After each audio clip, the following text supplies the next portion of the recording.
Welcome to the HistoryMaps podcast.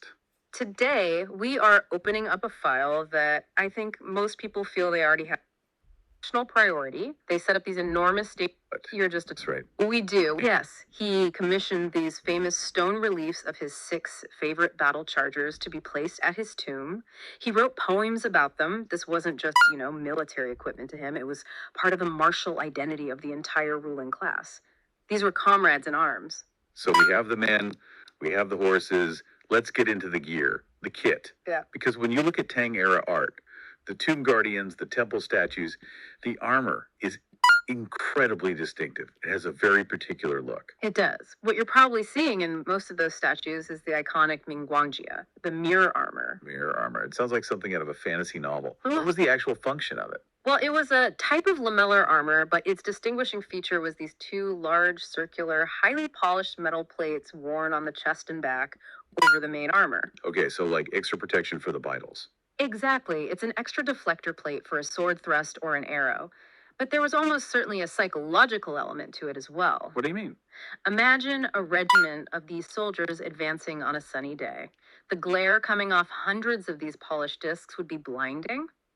It would be disorienting and intimidating. It made them look almost supernatural. So it's a form of dazzle camouflage, but for intimidation. I think so. And for high-ranking officers, they wore something even more intricate called Shanwen Kai, or mountain pattern armor. Mountain pattern? Yeah, the individual scales were shaped and interlocked in a way that resembled the Chinese character for mountain. We still aren't 100% sure how they constructed it because it's so complex, but it was clearly... So the Tang military drilled their crossbowmen to perfection in the counter-march volley fire technique. It's laid out in military manuals like the Tai Bai Yin Jing. How did that work? Exactly. You'd have your crossbowmen arranged in multiple rows, say 3 deep. The first row steps up, aims, and fires. The moment they've shot, they immediately turn and retire to the back of the formation to reload.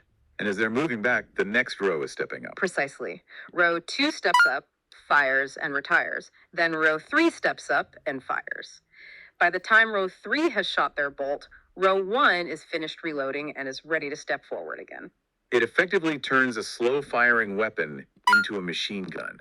You create a continuous, uninterrupted wall of bolts flying at the enemy. That's the idea. It's designed to stop a cavalry charge dead in its tracks. And they scaled this concept up dramatically. They had the Tuangzi Nu, which translates to bed crossbows. Bed crossbows? Yeah, these were massive siege crossbows, essentially ballistae, meant to escape. Kaganat,